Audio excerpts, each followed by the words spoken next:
guys, it's Sam and this is my TBR for fall spooky season. I don't usually do TBR videos, obviously, unless it's for like some kind of project or something, but I kind of feel like spooky season is a project for me. Like there are definitely books that I keep on my shelf and I'm like, these are fall books. These are summer books. You know, these are spring books a little bit, not really spring. Usually like spring, summer, fall, winter. Like I definitely have that with books. So these are the books that I want to read during spooky season, which is September, October for me. I try to start reading spooky season books a little earlier in the season than I used to. I used to wait for October and then I didn't have enough time for all of them. And most of these are books from my TBR, from my physical TBR, to go along with that goal of getting everything read on my physical TBR by the end of the year, which probably won't happen, but I still want to chip away at it. And then there's a few that are not from my TBR that I want to mention as well. So first I want to talk about what I'm reading currently because I've started my spooky season reads. So first is A Lot's Away by Darcy Little Badger. This is in a world that's our like contemporary world, except for Native American folklore mythology elements are present. So it's in sort of present times with that, so a little bit of like that urban fantasy kind of feel. And so there's like vampires, there's demons, there's all different kinds of creatures from folklore and things that are present. And so our main character, Lot's Away, she can raise ghosts, but mostly animals because raising human ghosts is very bad. I can like see ghosts and like talk to the dead and things. And her cousin is killed. Everyone else doesn't know that he was killed, and he appears to her in a dream and is like, hey, this happened.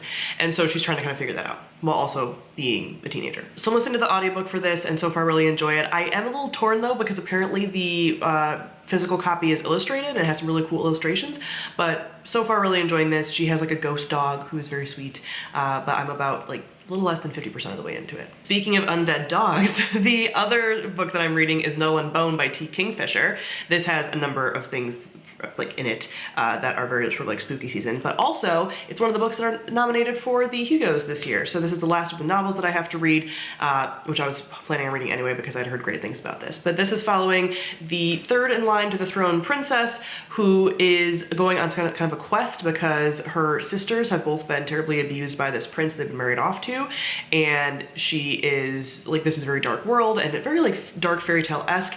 And so she is seeking out a way to like exact revenge / get them away from him, like all that. And so she's on a mission, but very early on in the book, she gets a bone dog.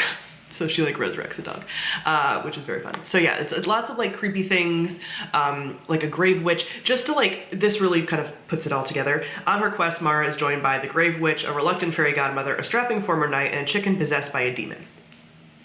And her bone dog. I don't think I mentioned the bone dog. Yeah. It's lovely so far, I'm really enjoying it. Now for things that I haven't started but are on the TBR. First we have Thistlefoot by Jenna Rose Nethercott. This is following the Yaga siblings, like Baba Yaga. Descendants of Baba Yaga. One of my favorite witches from mythology. Probably, I would say at this point, like one of my favorite famous witches, my favorite. I think she's my favorite famous witch. These two siblings are estranged, but they come together because they get an inheritance. The Baba Yaga house. The house on chicken legs. But basically the house is followed by a man, like a sinister character who is sort of like chasing them down as well. So there's like, they're going on this like magical adventure with this house because it's on chicken legs and can walk around, and figuring out stuff about their like history. Apparently there's a lot of Jewish like folklore mythology in this as well. It sounds so good. So perfect spooky season. I love Baba Yaga as like a witch and a character and like all the things about her. So this is perfect for spooky season for me. Then we have For the Wolf by Hannah Witten, which is one of these books that like, why have I not read this yet? Because it's gonna be everything to me. The tagline for this is the first daughter is for the throne, the second daughter is for the wolf. Basically that daughters are sacrificed to like the wolf of the Wilder Woods, I think it's called, in order for him to maybe like release the gods or something. There's something with like old gods, something with this like wolf in the woods, except for the wolf is of course not a wolf, he's a man. What does that sound like? The dragon and uproot it, okay? So vibes. Also, there seems to be, people have said there's like a sentient forest. I love that kind of shit. Sort of like a Little Red Riding Hood, right, vibe. And this is a duology. So yeah, magical woods are very fall to me. So I'm very excited about this. People have been telling me to read that book for ages. It's a crime that I haven't. I've been looking forward to it since before it came out, and I still haven't read it. Nah. I just realized that my mic is not working. This video is gonna get bad audio, because that's where I am. If I make things harder for myself, they won't happen. Sorry. All the other videos recently are gonna get good audio. This one is not. I'm sorry. Then we have Library for the Dead by T.L. Hucho. Also potentially Our Lady of Mysterious Ailments, which is the second book, if I like this first book. And this takes place in Edinburgh. It's a like urban fantasy that takes place in Edinburgh, and our main character can talk to ghosts. So that's really all I need. And in this first book, at least, the ghosts are saying like, hey, someone's like bewitching children and killing them. So then she has to go on like the hunt for that. I'm not sure what the second book is about because I haven't looked it up yet because I don't want to be spoiled for anything in the first book. So yeah, this is a fun, newish urban fantasy series in Edinburgh. So now that I've been there, feels fun. Feels like something I should read. Speaking of, a book that I got, I think when I was in Edinburgh. I did get this in Edinburgh. I got this in Scotland at least. Hare House by Sally Hinchcliffe. This was like everywhere over there. It's a gothic horror written by a Scottish author taking place in Scotland. So they were really hyping this one up. But in autumn, so again, spooky season, this woman moves to Hare House, this place in Scotland, this like cottage in Scotland, and things are not as it seems. There's something not quite right. There's dark forests around. She strikes up a friendship with the landlord and his like sister, and so I'm feeling very much like Crimson Peak, you know, kind of vibes, and any kind of like gothic horror vibe, and that's what everyone was talking about this. So I think this is perfect. As you have probably remembered, I don't know if you guys keep track of what I've been reading, but I am liking gothic horror more. So gothic horror for spooky season, perfect, love it. Then we have Wild and Wicked Things by Francesca May. I've had this forever. Yes, this is an ARC. This is essentially a Great Gatsby retelling with witches, and I think possibly sapphic, I think. Because the girl, like the main character, arrives to this Crow Island, there's witches, discovers her neighbor's a witch, which I think is basically the Gatsby character. The person is a woman, and drawn into like extravagant parties in a glittering haunted world. So yeah, witches, Great Gatsby. Witches, spooky season. That's what all of these basically have in common, essentially. Then we have Seasonal Fears by Shauna McGuire. This is actually the second book. It's like the companion to Middle Game, which I have not read. But people who love Middle Game seem to not like this as much, so I kind of want to read this first, because I think you can read either one. Again, the synopsis has a lot of things about like seasons, like the main character, the woman is in like the winter of her life. Harry is mourning the potential loss of a person who brings summer to his world, things like that. And I believe those two are in love, potentially.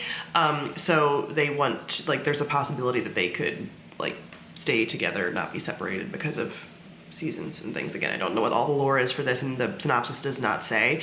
So then they go on some kind of like quest thing.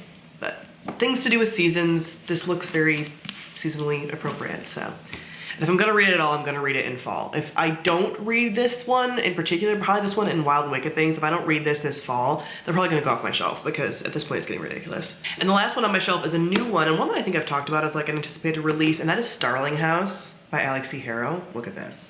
Look at her. And this is another gothic horror. We love to see it. And this takes place in a town where there was a reclusive 19th century author, and right before they passed away, Starling House like magically appeared. Haunted houses. And apparently our main character is like trying to get her brother out of this town or something. But like Starling House starts to feel like home, and then there's like a sinister force that's coming. Gothic horror, okay? It's gonna be good, I think. I really like Alexi Harrow's other sort of like witchy book, the Once and Future Witches, so I'm hoping that this is along the same lines as that as far as my enjoyment. And then the last book is one that's not in my TBR that I haven't already started and don't own, but just feels appropriate for the season and a little different than all the rest of these. And that is The Very Secret Society of Irregular Witches by Sangu Mandana. And this is apparently like a romancy, sort of like contemporary book, and is about witches. And people are saying, again, like very practical magic, very like nice, not really spooky, very cute. So yeah, this will kind of like break up some of the like more spooky stuff, although none of this is gonna be scary for me. This is all my bread and butter. Give me gothic spookiness, undead things. I love it. So those are the books that I plan to read for fall. Comment down below, let me know if there's any books that you plan to read this fall. Thank you all for watching, and I'll see all you guys soon. Bye.